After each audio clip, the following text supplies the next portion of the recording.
Okay, looks like we are live. We'll go ahead and start this meeting with a roll call.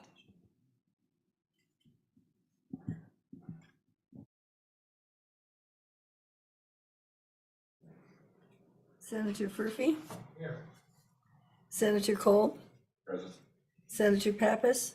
Here. Chairman Boner? Here.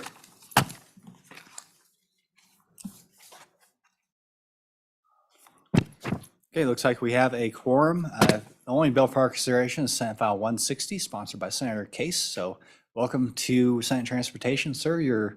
The floor is yours, but just a little bit of housekeeping. I do have a bill just next door that folks will come get me, so I might have to duck out, at which point Senator Pappas will take over the meeting, and just a little disclosure there. So that being said, welcome, Senator Case. Please proceed. Thank you very much, Mr. Chairman, members of the committee, and everybody. It's nice to be here. Senate File 160 is tolling authority for Interstate 80. Mr. Chairman, this is very substantially the bill that we passed here previously. It passed the Senate and was taken up by the House Committee. It failed in the House Committee, and there was a commitment to look at this in the interim, and they did not. Mr. Chairman, I think tolling has a lot of potential and advantages for Wyoming and may solve a very big problem as we move forward to the future. I'm particularly persuaded of modern toll infrastructure is pretty amazing. It doesn't require that people stop at a toll booth. It doesn't require that you do anything but drive through. Mr. Chairman, I'm also impressed that we could do all sorts of things to accommodate local transportation goals with a toll road. For example, we could have charge everybody for doing I-80, but give everybody a 50-mile allowance. The ticket doesn't go until 50 miles, so that we could protect local traffic between Senator Cobb's, the two Green River and Rock Springs, for example, or between Cheyenne and Laramie. We could certainly do that. But we'd have to apply those principles to everyone. The amount of money that could be brought in for tolling could help us to do amazing things with I-80 going forward. I don't think it's even out of the question to think about moving I-80. That's not the reason I'm bringing it, but it would allow us to maybe think about that, to move it off of Elk Mountain. Mr. Chairman, it could improve, we could improve the roads to where it's triple laned all the way across Wyoming. We could maintain it better. We could have more provisions for wildlife crossings. We could make the roads safer, and we could do it really at very modest cost to the traveling public, especially our citizens, modest cost to automobiles, and really it also free up considerable resources for other parts in Wyoming. And if you just look at the projections about how I-80, the maintenance requirements in decades to come or years to come, I think it's prudent that we look at this now. So real quickly, I'll go through the bill if that's all right with you. This is an act relating to highways, creating a highway tolling program, granting powers to the Transportation Commission, defining duties of the Transportation Commission and the Department of Transportation, granting tolling authority for Interstate 80, providing for the review of tolling plans, creating an account, granting bonding authority, requiring accounting and reporting, authorizing loans from the State Highway Fund, providing rulemaking authority, allowing assistance between state agencies, and providing for an effective date. So, Mr. Chairman, it's all new language that were created. It's called Article 1. It's going to go in Chapter 16, but it's Interstate 80 Tolling Program, Plan, and Bonding. Just go over the purpose real quick. To finance, construct, operate, and maintain Interstate 80 and accommodate the needs of the traveling public through safe, efficient, convenient, modern vehicular traffic, it is necessary and in the public interest to provide for financing, construction, operation, regulation, and maintenance of Interstate 80 under a tolled configuration. The tolled configuration will allow Interstate 80 to be maintained and to be operated in a way that will reduce traffic congestion, delays, hazards, injuries, and fatalities. To carry out these purposes, it is necessary to authorize the Wyoming Transportation Commission to create and supervise a tolling program within the Department of Transportation to impose these tolls and exercise other powers regarding Interstate 80 that are necessary, equitable, and appropriate. All of 2416-102 is definitions. We've got account, bond, chief engineer, commission, what construct is, what the department means, who the director is, Interstate 80, what that is, local government, project on the bottom of page 4, project master plan, we're going to hear a lot more about that, project phase, toll, tolling program chief, toll revenues. 2416-103 on page 5, this is the authority to toll. The department has authority to impose tolls on Interstate 80 and to take all other actions necessary for the project pursuant to a project master plan for which the legislature has passed authorizing legislation. It's going to be important to look at that master plan and make the final decision about tolling, Mr. Chairman. 2416-104, the director, with the commission's approval, may operate a statewide tolling program that shall be limited to the project and shall be in accordance with the project master plan as reviewed and approved pursuant to WS 2416-107B. The tolling program shall operate as a division of the department, and the director shall, with the commission's consent, appoint a tolling program chief who shall possess qualifications as may be established by the commission. The tolling program chief shall oversee all aspects of the tolling program. 2416-105 and the subparts are all about the account being created and how the account can be invested and how the expenditures are made from the account. So that's all of A, B, C on page 7, continuing down to D on page 8.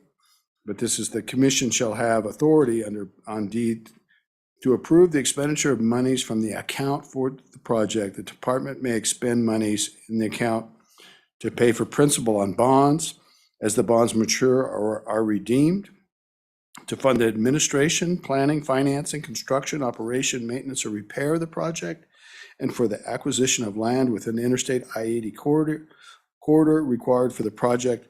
And you can't reduce the amount in the fund lower than anything. If we had issued bonds and there was a restriction on the level of the fund because of the bonds, we couldn't. This says you can't take the fund down below that. E allows the commission to transfer unrestricted monies to the account for the department's use.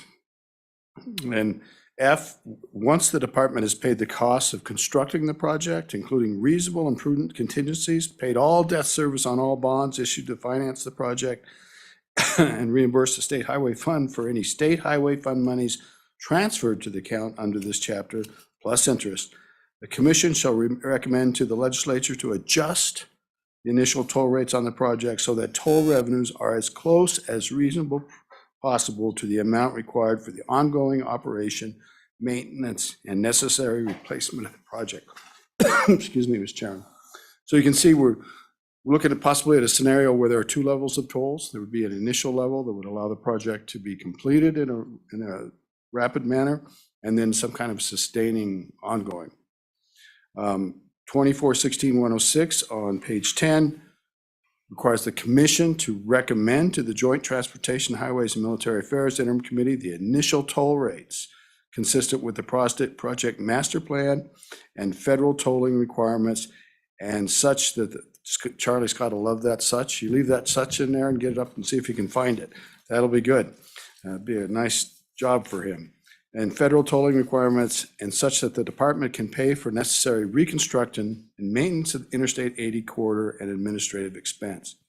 The initial toll rate and any subsequent adjustments to toll rates shall be set by the legislature.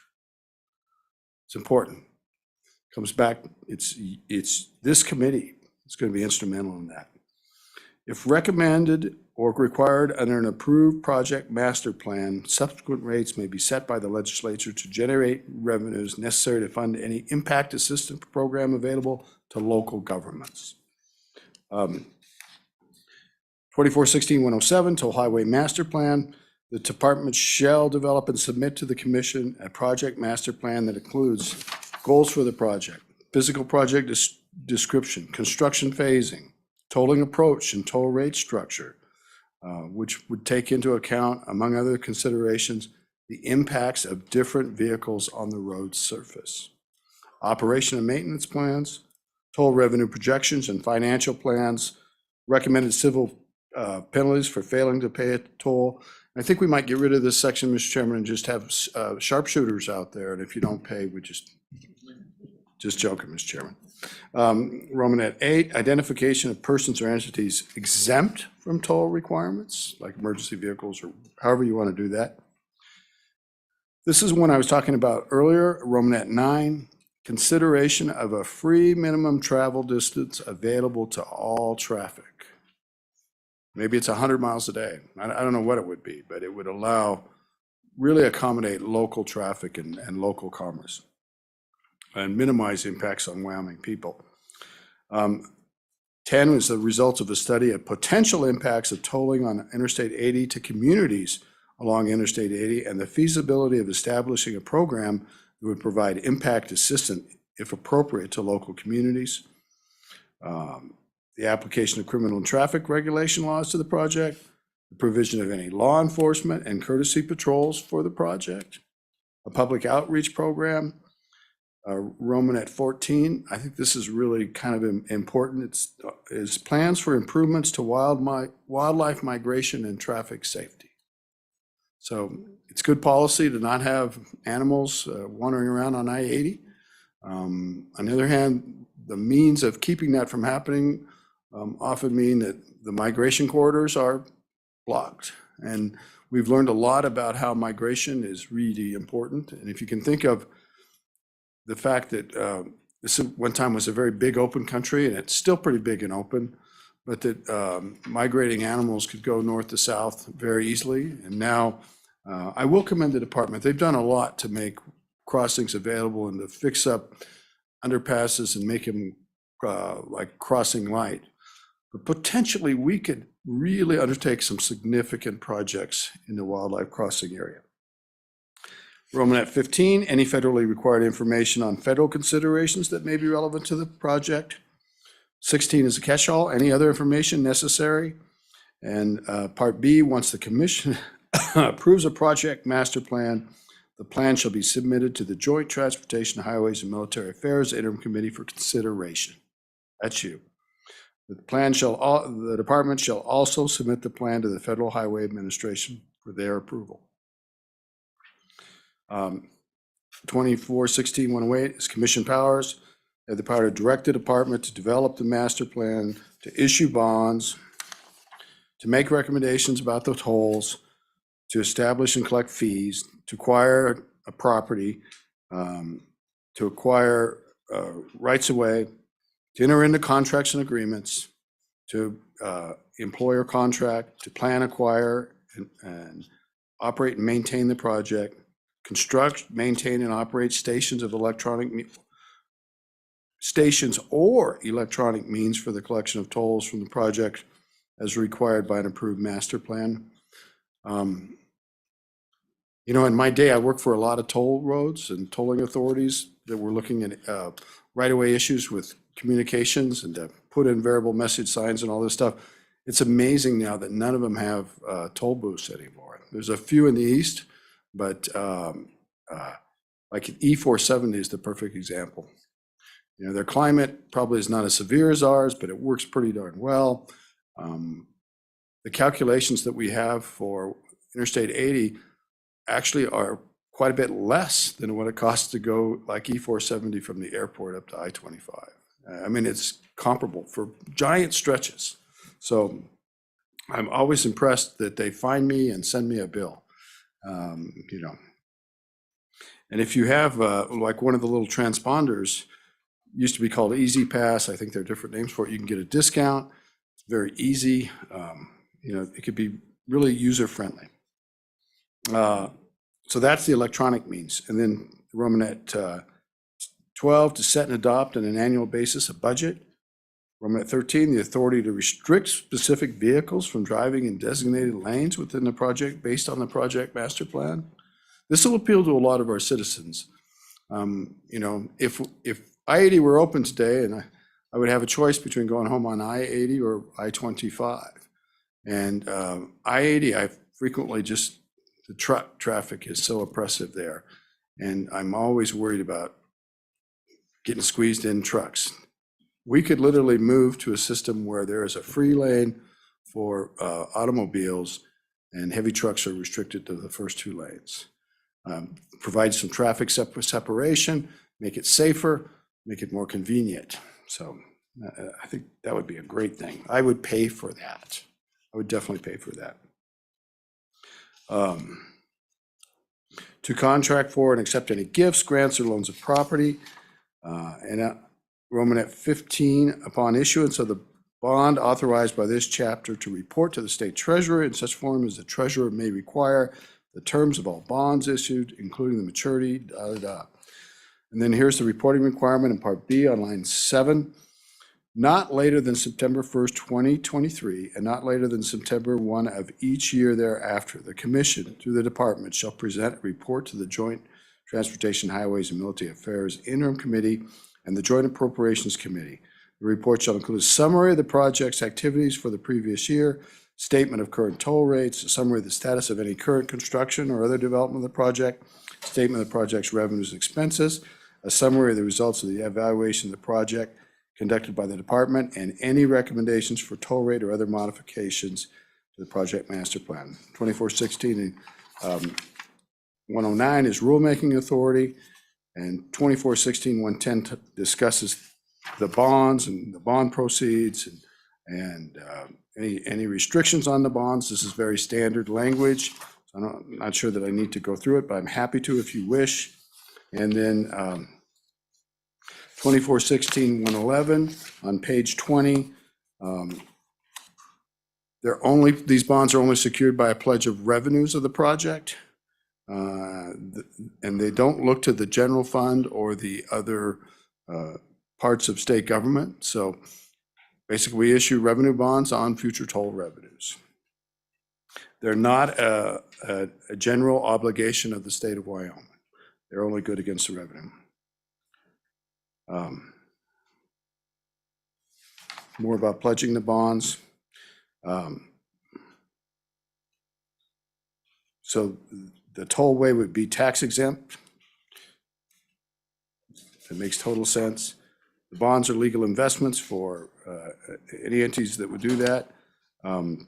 State pledge not to impair bondholders' rights and remedies. The state pledges to the holders of any bonds issued under this chapter that the state will not limit or alter the rights vested in the commission to fulfill the terms of agreements with the holders.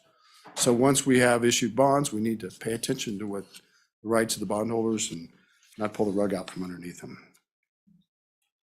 And Mr. Chairman,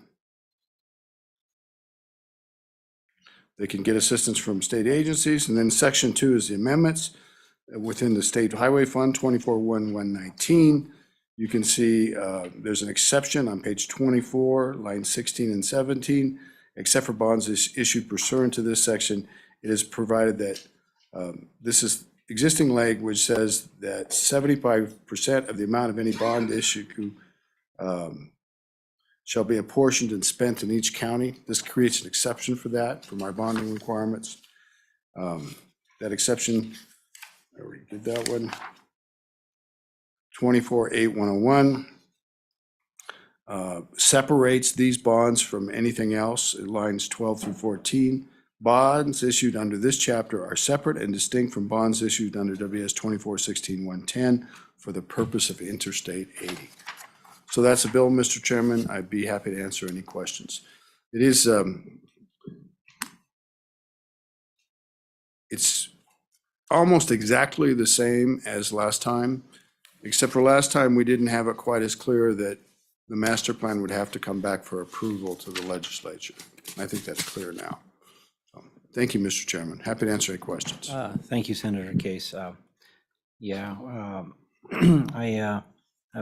recall it pretty succinctly that pretty much everything was there, and the master plan is the key thing that will determine where we toll, how we toll, all of that stuff. I think even if we told, Mr. If we Chairman. told, yeah. So, committee, any, Senator Furphy? Thank you, Mr. Chairman. If I recall the last time we talked about this, the federal government only allows so many of these toll roads on the interstate. And they were allocated not very often. So could we be in line to get approval from the federal government to do this? Thank you, Mr. Chairman. Mr. Chairman, the answer is Senator yes, Case. there are still some slots available.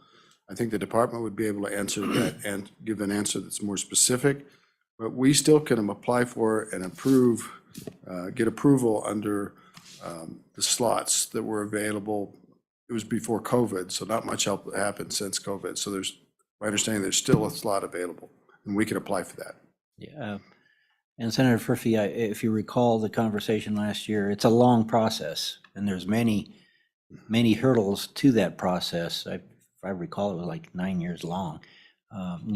Doing the studies, applying for the right authority to do it, and we have the ability to pull the plug anytime if we wanted to. But the key is to start it, and then down the line we could determine whether we even want to toll, as the good senator said. And Mr. Chairman, I think it's a good idea to try to grab one of those slots and get something going.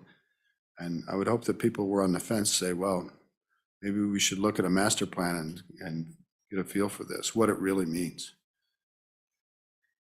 Yeah, I guess what I was saying, we're not locked in Mhm. at this point, and so it's just the start of the process. So, any other questions? Senator Kolb? Thank you, Mr. Co-Chairman. I used the right terminology. So I guess, what year was this brought up last, Senator Case? Mr. Chairman, you don't remember it, right, Senator Cope? So it was right before you came in. You came in 2 years ago, so it must have been 3 years ago. All right, thank you. But Senator Kolb, it's come up in two different sessions. It was way back, and then You and I did it you and I did it the last. last time, but I don't think he was in the legislature. It made it through No. the Senate. well, not without my vote, I think, if I was there.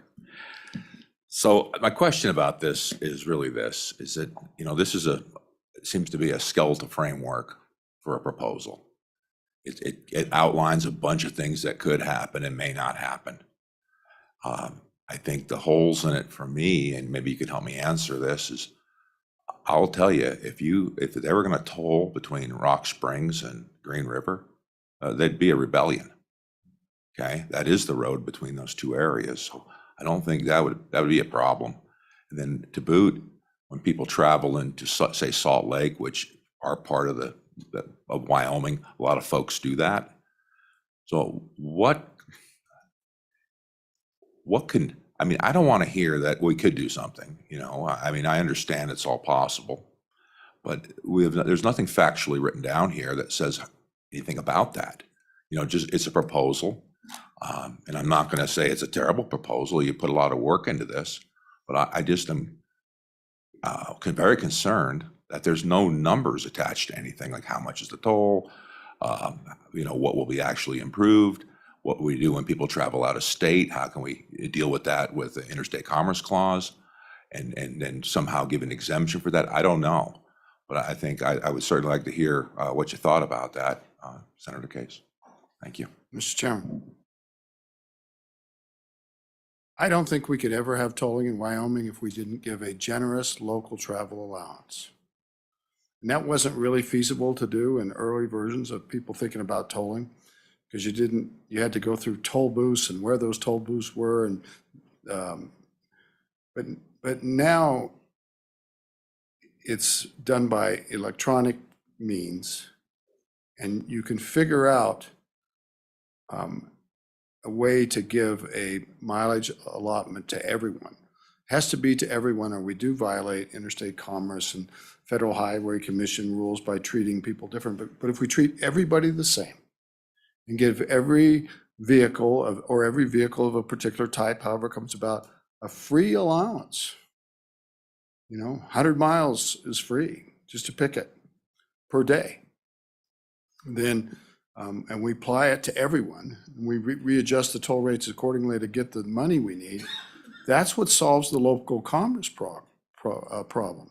That allows people to use the interstates to get around Cheyenne all day long, and it allows people to go from your community to between your two adjacent communities. I understand the importance of those communities. People will be able to get on in Laramie and use the interstate to do local travel without incurring a toll. I don't think this will pass the legislature any other way. But it also means that whatever local allowance we give, we got to give to everybody that's just passing through too. And that's fine. It's fair. It doesn't specify that in here, but it tells them to investigate that. And we'll get the master plan out to do it. I don't know how much this is going to cost. I don't have numbers for this, but that's what I'm asking the experts to do. Get the numbers, come back with a master plan and proposals, including estimates of tolls. We have seen estimates of tolls in the past, and I was shocked at how modest they were for passenger vehicles. And actually for trucks too. I actually thought the whole thing was very modest. But that may be just a preliminary estimate. I don't know if the department's going to share some of those tolling estimates or not. They might, but they did last time we talked about this. But it was an incredibly small number. I drive from Lander to Salt Lake, tons.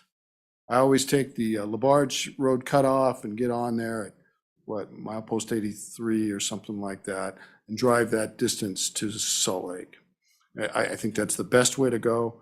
I am perfectly happy to pay some money for that trip. But based on the estimates that we had before, I think it would have been less than $10, quite a bit less than $10 for that small distance. And if you take that road and you make it a better, safer road, and you separate trucks from traffic more, I'll pay a lot more. But I don't know what those costs are. We're going to hear their preliminary estimates, maybe. So Senator Kolb, I've been dealing with this for years. Every time it's come forward, and I do go to a lot of NCSL transportation meetings on tolling, and frankly, this is just giving us the authority to start to begin the program. Once we look at the numbers, we may not want to go there. Like I said, there's plenty of times to pull the plug. Personally, my thoughts are that there is going to be maybe 1 or 2 tolling stations along the entire I-80 corridor. There might be one, if we decide to only put one, probably between Rock Springs and Rollins. So anybody driving to the left side of that, you wouldn't toll unless you pass that toll.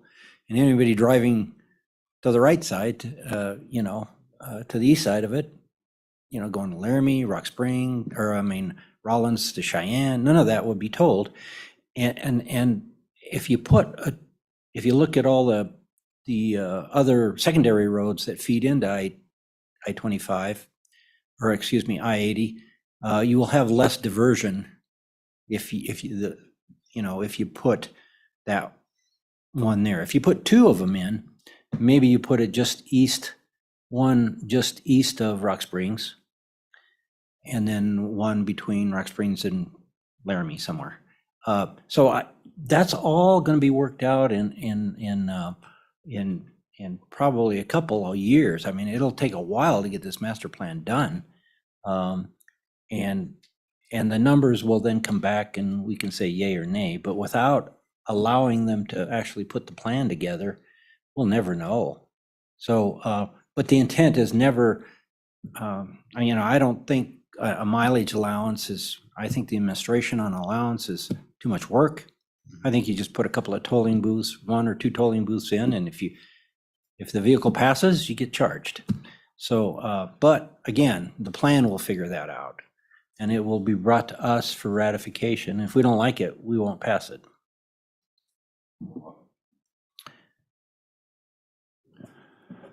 Mr. Chairman, just another question.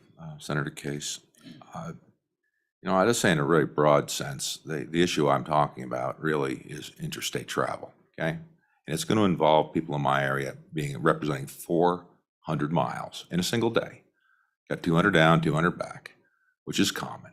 Okay? That's one thing that I'm very concerned about. I certainly don't like agreeing to an open-ended situation where I don't know where I'm going. And I'll say in closing, even NASA has a budget. And I would like to hear about the interstate travel, though. Thank you, Mr. Co-Chair. Mr. Chairman, all I can say is we have to treat everybody the same, our own citizens and the traveling public. So, I've kind of leaned to a different direction than the good chairman in that I think tolling is pretty cheap now. I mean, the mechanism to do it. So we probably have lots of tolling places. I don't see a reason why we can't separate out a minimum distance for everybody that's the same. It's not going to be 400 miles. It'd be something reasonable.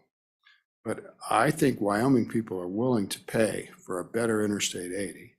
They're willing to pay for better roads that are going to happen elsewhere in Wyoming.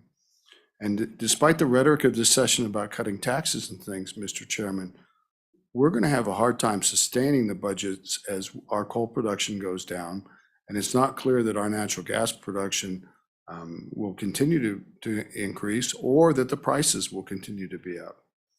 But it's a practical certainty that there will be fractionally less coal available to get severance monies.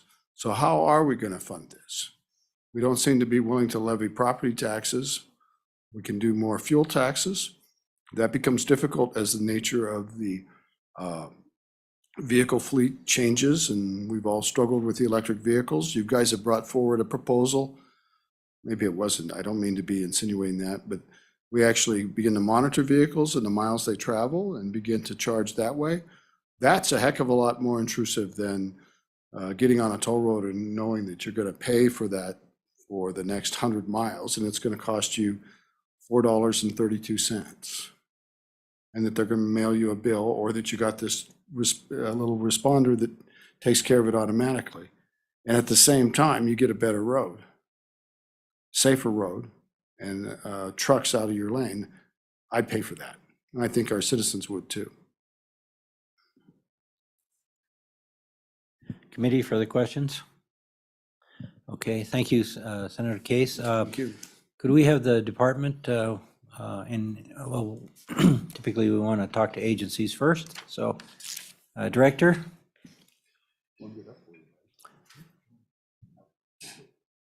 Welcome.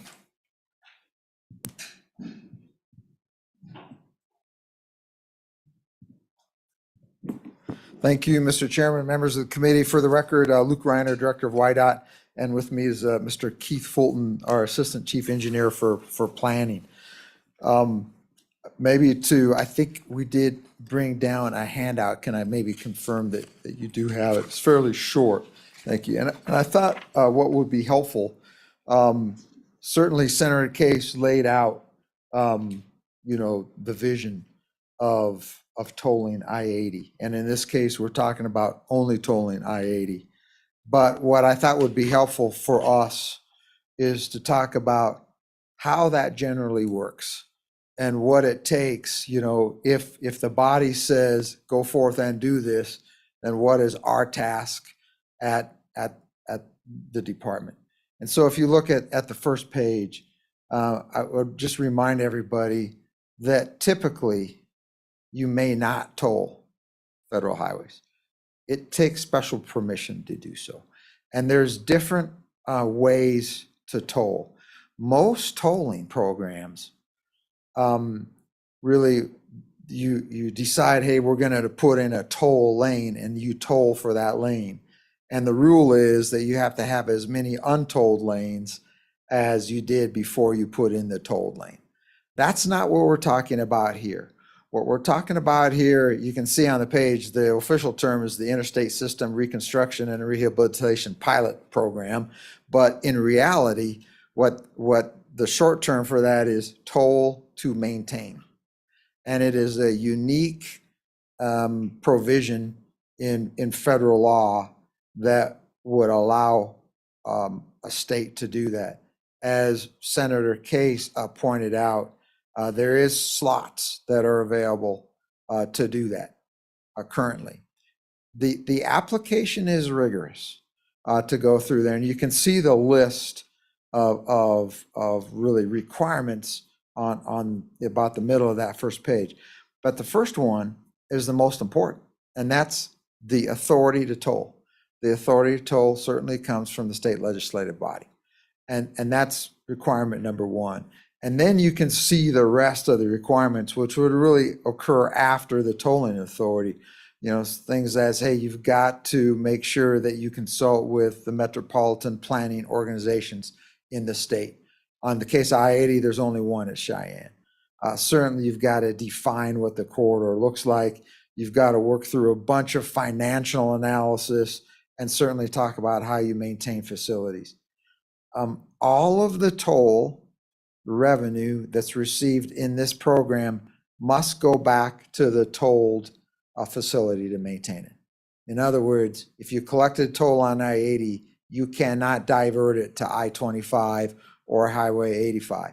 But remember, you know, we get a fixed amount of money from the federal government every year and from the state to maintain our roads. If you toll a road such as I-80, then what happens is really you take the money that you toll and put it to I-80, and the money that you had been planning to spend on I-80 goes somewhere else. So it does certainly augment, you know, the revenue that's available to maintain roads. And obviously there's an annual requirement there for from federal highway in relative to the tolling program. So that's basically, you know, how that program works. As you maybe flip over the page, so what does Senate File 160 do for us? Well, one, it grants the tolling authority. And certainly, you know, the authority comes in the bill, and what it says is, hey, go build a plan and bring it back. And it's bringing it back to the Joint Transportation Committee. And then it authorized bonding and loans to make sure that we can initiate the work, because part of this is that there has to be some sort of billing that goes on as you start this process. And we will probably have to bond to get going. And then the goal is that as you start collecting revenue, that it repays the bonds. And then it really requires WIDOT to complete the tolling master and financial plans and submit them for approval. So that's what we see as the process is laid out in Senate File 160. If you flip over the page then to really sort of what we think the calendar looks like, and there's a lot of other probably other little details that are not on these next two calendars, but we thought it just helpful to maybe lay out the timeline, because as really the good bringer of this bill indicated, it is not a short process. And so if this were to pass, that would pass in the first quarter of 2023 to grant the authority. And then our next process would be to hire a consultant and start doing the master plan. We wouldn't have that expertise in-house, and so that we would hire that out. We would think that it'd probably take about 1.5 years to finalize that master plan, because there's a lot of material that goes there.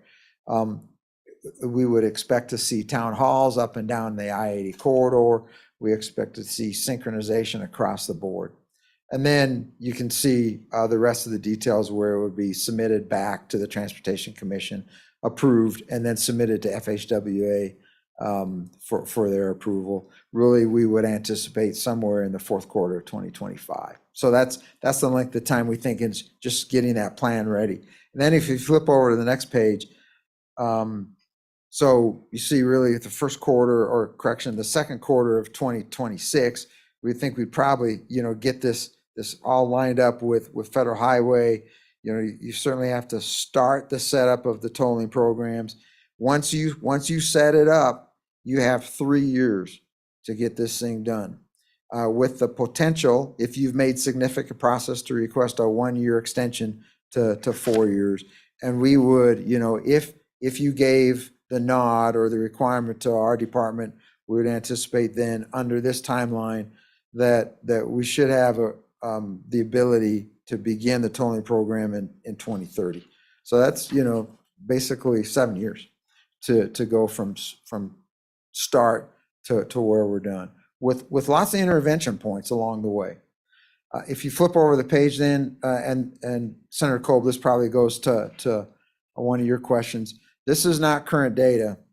This is, you know, at the direction of this body, there have been prior studies that have been done on tolling on I-80. And there was 2 scenarios that were looked at in terms of revenues produced and in terms of rates. You can see the rate on the left was scenario 1, and that was for a heavy truck, 25 cents a mile, and for a car, you know, you can see 0.025 cents per mile.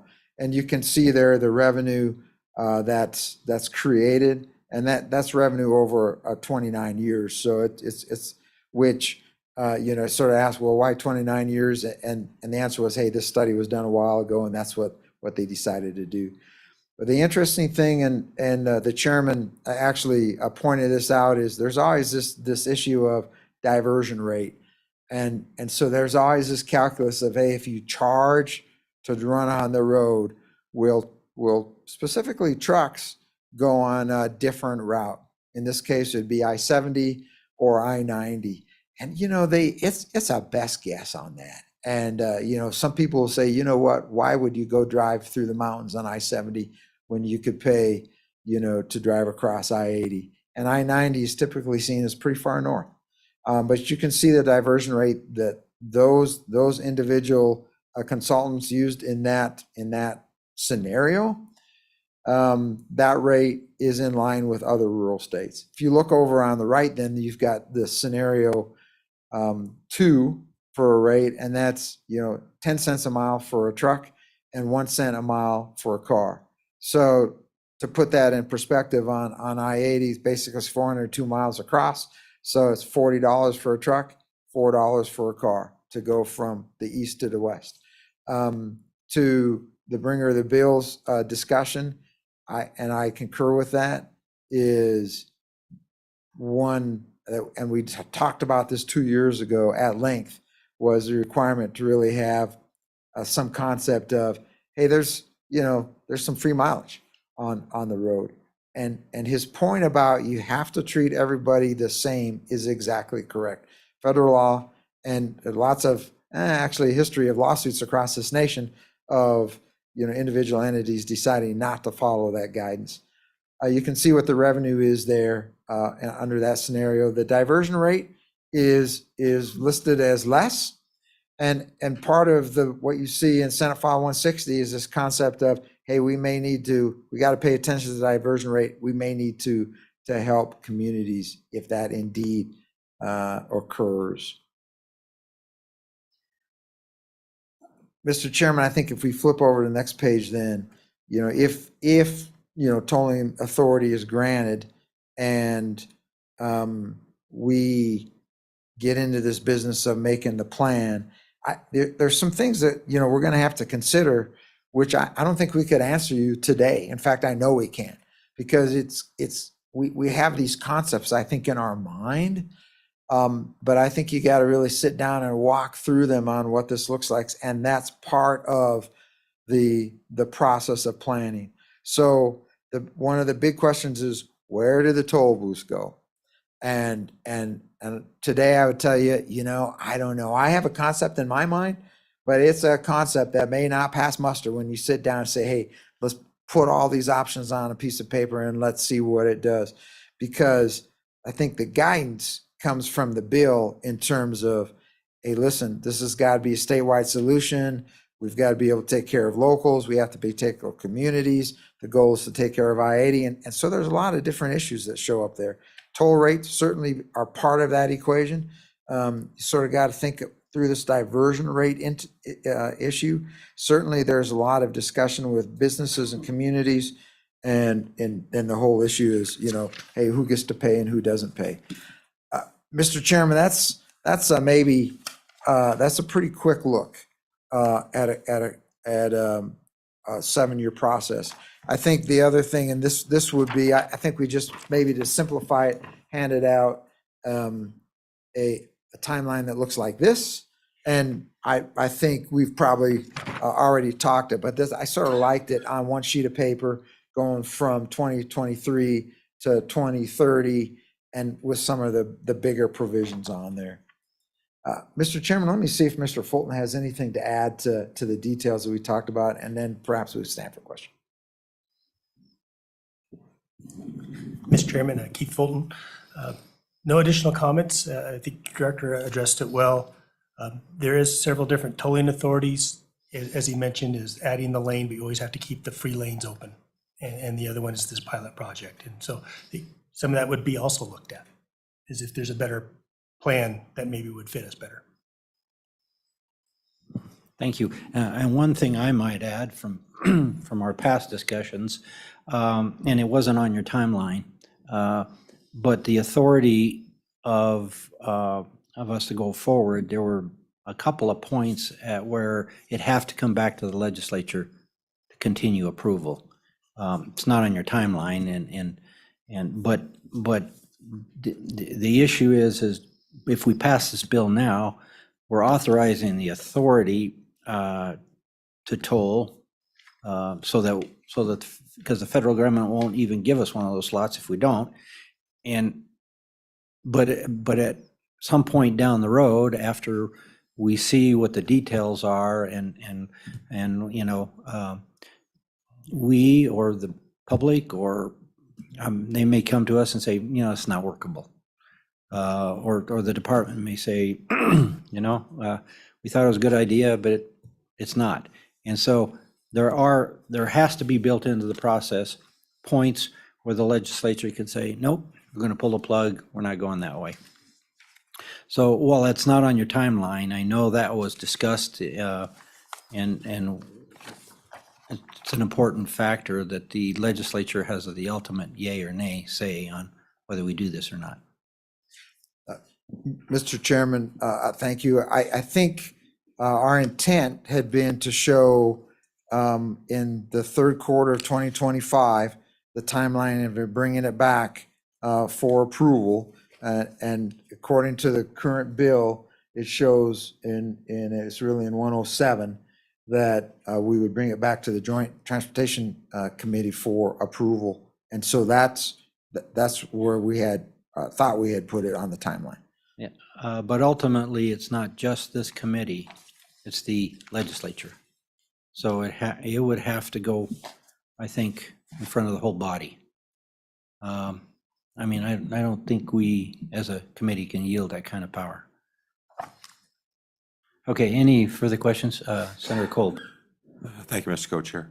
Just a question on the additional considerations on the past study projects, and there's scenario ones and scenario twos. You talked about trucks, and I still am unsure what you mean. Is that a pickup truck, or is that a semi truck? Is that what category would a pickup truck be in? Maybe it's a better question. Thank you. Yeah. Mr. Chairman, Senator Kolb, so the trucks is indicated in the scenario 1 and scenario 2 is 18 wheelers. It's your tractor trailer. A pickup truck would be in the my understanding in this scenario would be in the car classification. Again, Senator Kolb, that will all be determined in the master planning process. I mean, when we were looking at the road usage charts, we actually even had 7 different classes of vehicles. And, you know, I think that would be pretty complicated to do in this scenario, but typically most toll roads will go by how many axles you have or, you know, things like that. Buses, trucks, different than vehicles with 2 axles. So, but again, that'll have to be all figured out in the master plan and then brought back to us. Yeah.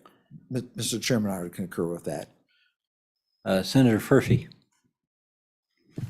Thank you, Mr. Chairman.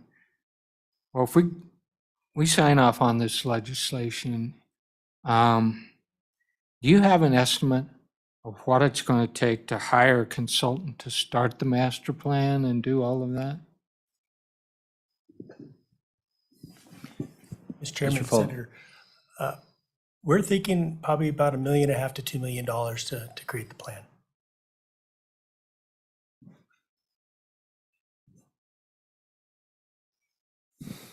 Committee, further questions? Okay, thank you.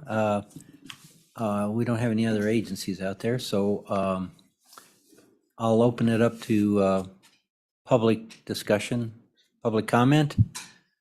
I see we have a couple in the room, and I believe we have one gentleman online as well. So we'll do the room first. Ms. Legursky, welcome.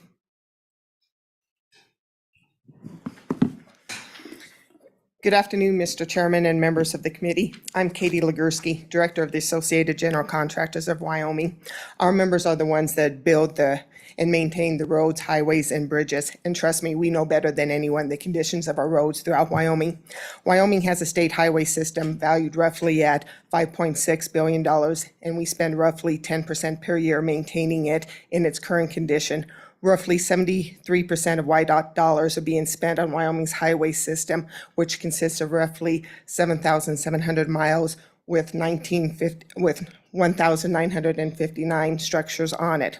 For fiscal year '23, Wyoming State Highway System is being funded with 72% of federal dollars, 28% from state funds, and 0 from the general fund. Keep in mind that the national average is 31% federal funds, with 69% state funds. So Wyoming is just the opposite. And my members do fear that if we see further increases in federal highway funding formula coming to the state of Wyoming, that Wyoming will have a hard time making that match. Wyoming's highway system is underfunded by roughly $120 million per year just to maintain the system in our current condition. Because of this, WYDOT is using a pavement preservation system to stretch their dollars. This system is only effective when the roads are in good shape, so it can extend the life of the road. This is not a good use of our taxpayers' dollars since it only buys us time.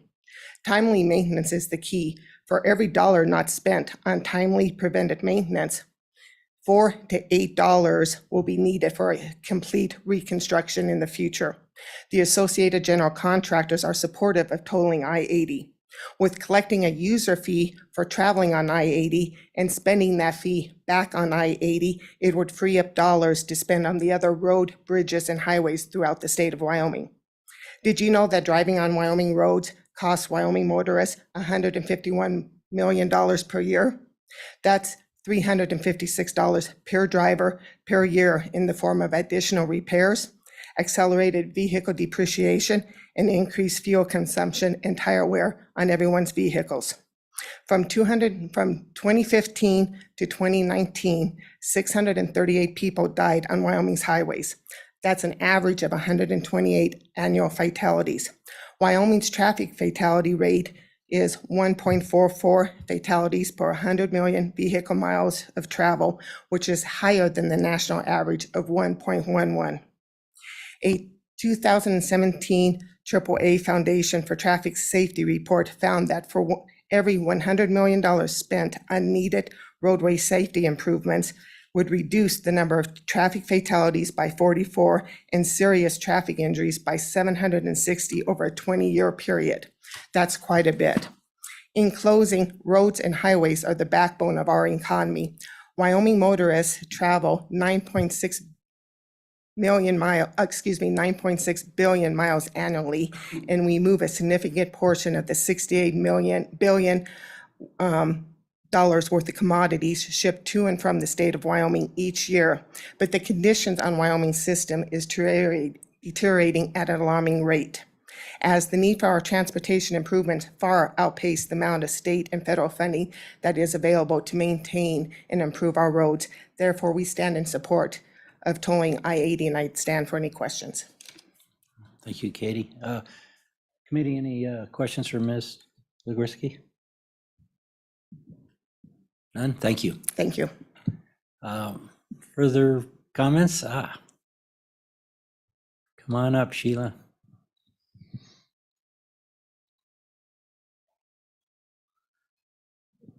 Welcome. Thank you, Mr. Co-Chairman. And good afternoon, members of the committee. I am Sheila Furch with the Wyoming Trucking Association. And I know most of you have heard my testimony, sometimes more than once. So that a lot of this won't be news to you, but I do know we have one new member of the committee. So for that benefit, I would just like to say that we oppose this bill. We have been very appreciative of the work, mostly of the Joint Transportation Committee over the years, to address the highway funding issue in the state of Wyoming and how to better fund our infrastructure, because we agree with Ms. Ligursky, it is in need. We have been supportive for many, many years of increasing the fuel tax. Wyoming, right now for diesel fuel, rates about 33rd in the nation for our diesel rate. Not just diesel, but I'm not sure what the rate is for gasoline, but our gasoline and diesel is the same. Our registration fees for commercial vehicles, however, we're 6th highest in the nation for commercial vehicles. So we're very cognizant that an increase in the fuel tax would make a lot of sense to help fund our infrastructure needs. As an industry, we oppose tolls in general, but we specifically oppose a toll on a current highway capacity, which is what I-80 would be, at least under the current scenario. The industry views tolls as non-productive and overly intrusive as a means of raising revenue, with the possibility of causing more harm to commerce than can be justified. Tolls on the interstate system, whether current or new capacity, can reduce the efficiency of that very system, increase shipping costs, and make interstate travel more expensive and less convenient. Tolls can impact regional competitiveness and impact business location decisions. Even with today's technological advances, tolls are more expensive to administer than a lot of other ways to collect fuel or other ways to collect infrastructure funding. Recent studies concluded that the administrative fees for collecting a toll, even under the electronic scenario, is about 7 to 16% of the overall cost, while administering and collecting a fuel tax is less than 1%. No matter how they're implemented, assessed, and collected, tolls are a massive expansion of government. Tolls can certainly be viewed as double taxation, a tax collected to use a system that has already been paid for by registration and fuel tax fees.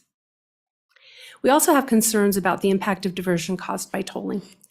Diversion is often downplayed. I know Director Reiner mentioned it. I didn't have the figures in front of me that he provided to you as far as the percentage of the proposed diversion rates. But if commercial vehicles divert to other routes in the state, Wyoming will not only lose to other states, if they divert to other states, Wyoming will not only lose the projected income from the tolls but they will also lose the registration fees and fuel taxes that those interstate carriers already pay. So just to explain that, every interstate truck that goes across I-80, a lot of times they're viewed as not paying anything. If they don't stop to fuel, they're just racing through the state and Wyoming isn't getting anything. And that's not true. Wyoming receives both registration fees and fuel tax fees from those interstate carriers through programs at the national level, the International Registration Program and the International Fuel Tax Agreement. So interstate carriers that are using I-80, any state or any highway within the state that an interstate carrier is traveling on, Wyoming receives that money back from those programs. So not only would we not collect the toll from those carriers, we wouldn't be receiving that registration or fuel tax from those carriers either. If a commercial vehicle diverts to other highways within the state, that will shift the impact of that traffic to other highways in the state that aren't prepared for that volume of traffic, exacerbating highway funding problems there and traffic impact to those other corridors. Shifting the problem doesn't solve the problem. Businesses along I-80 have invested significant resources to be strategically located along that corridor, and diversion from the implementation of a toll could have catastrophic implications to those businesses. We recognize that the adoption of this legislation will not result in an immediate toll on I-80. We understand that. There are many other steps that have to be taken, including approval from the federal government through a pilot program scenario. But this is a serious step towards granting authority to toll I-80. And I do want to point out some specific concerns with some of the language within the bill, if I can have a few moments to do that, Mr. Vice Chairman. On page 5, line 11, we just would like to have some clarification of the term other traffic. It talks about vehicle traffic and other traffic, and that other traffic just kind of leaves a question mark in our mind. On page 10, line 13 through 15, the language indicates that subsequent toll rates may generate revenues necessary to fund any impact assistance program available to local governments. we'd like a better understanding of what those impact assistance programs are, and want to point out, because Ms. Director Reiner also mentioned that it's our understanding that the federal law limits the expenditure of toll revenues to the actual toll road only. So I'm not sure how those impact assistance programs would be funded. On page 11, lines 6 through 9, impacts of different vehicles on the road surface. While the industry certainly understands there would likely be different toll rates for different vehicles, with the misinformation that continues to be circulated concerning the impacts of commercial vehicles versus passenger vehicles, this phrase causes the industry a lot of heartburn. Page 11, lines 16 through 19.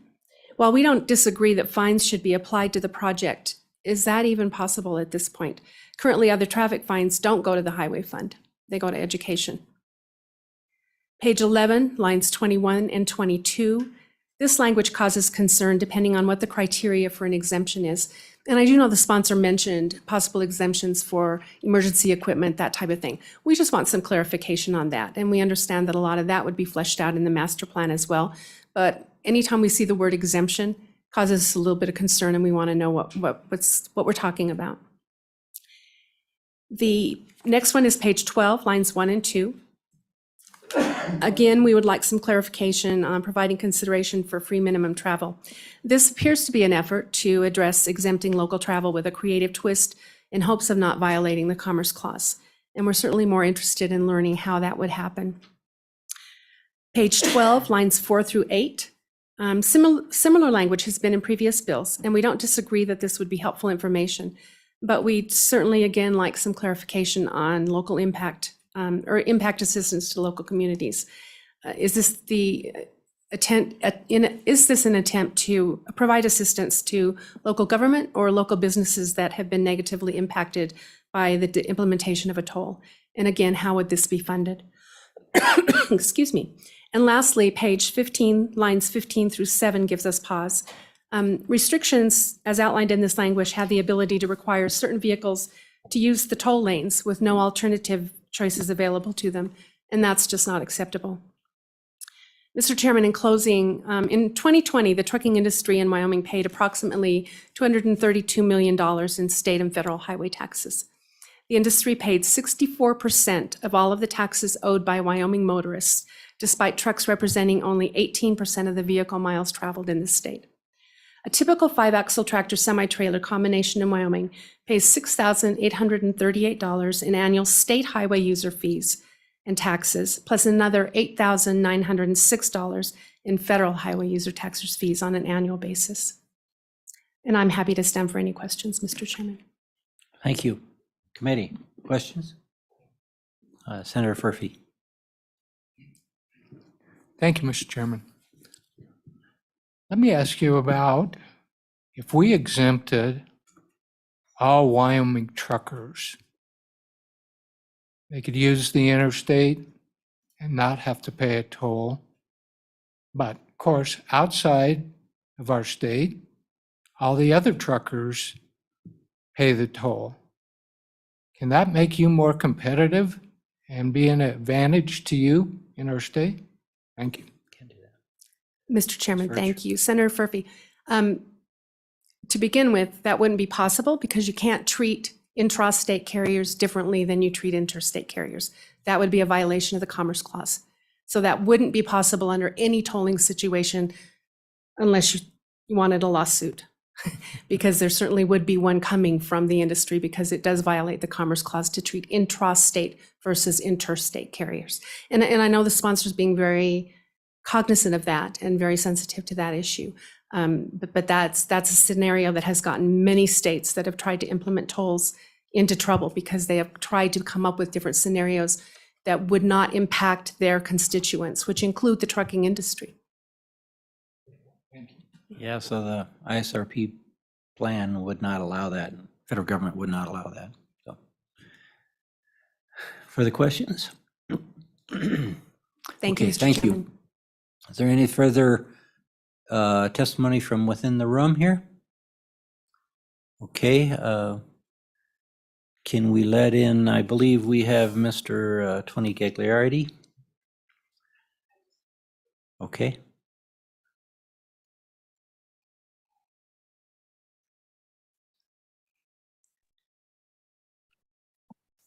Welcome, sir.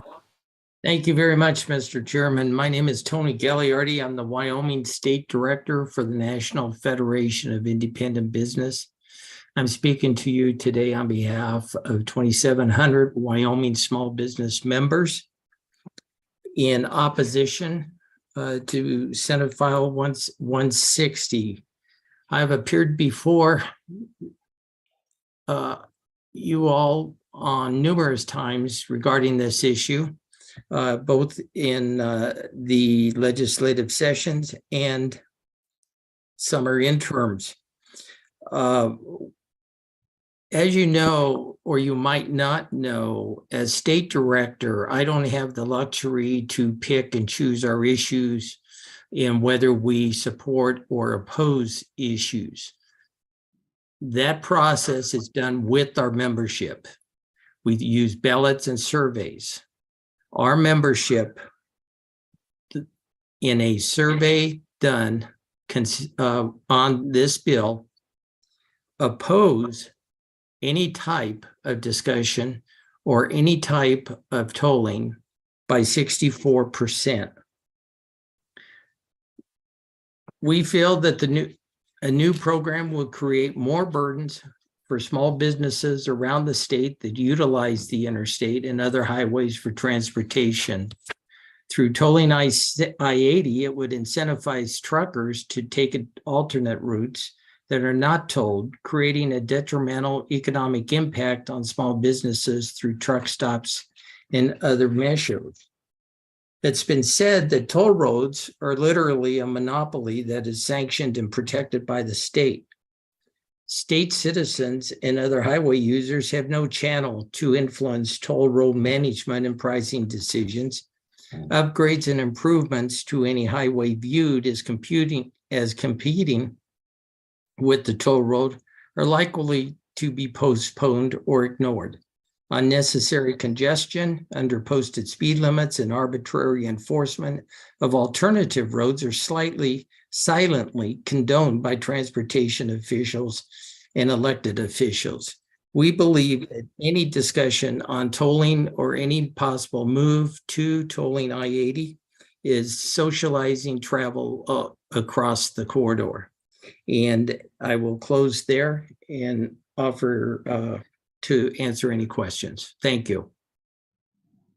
Thank you. Committee, any questions? I do have one. We just heard testimony from another organization that opposed it, the trucking industry, and they did have a recommendation that the best way to raise additional funds for our roads is through an increase in our gasoline taxes or fuel taxes. Does your organization have a solution to provide the additional funds that we're going to need to take care of our highways? Since they oppose it, I'm hoping you'll have some constructive alternatives to opposing the toll. Does your organization have that?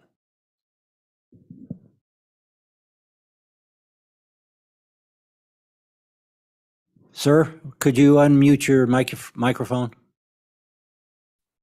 I apologize. I did not, I muted my microphone. Thank you for the question. In the past, we have had discussions about other ways to provide for highway maintenance funds. And we have opposed raising the fuel tax. We believe that a redistribution of current funding could offer a solution to the problems facing us. More people are traveling, more fuel is being purchased. Granted, you do have the competition with electric vehicles, but it is at such a minuscule level currently in Wyoming that I don't think that's a problem. So our solution would be a serious reevaluation of the current funding and the way it's being spent at both YDOT and in the state budget.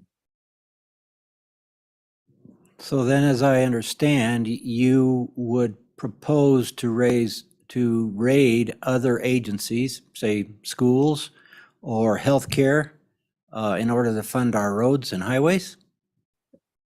Mr. Chairman, I don't believe that's what I said at all. I said a study and a possible reevaluation away fund, the way YDOT is spending maintenance dollars in the corridor. We have raised this question before. Okay, well, thank you, Mr. Thank you, Mr. Chairman. We appreciate your testimony.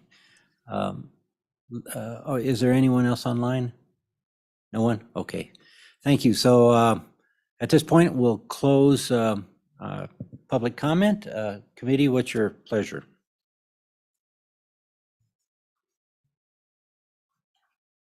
A motion to move the bill? Have no motion to move the bill. Without a motion, then this bill dies for lack of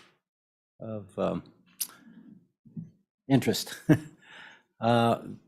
With that, I believe that's the only bill we had up on the docket today.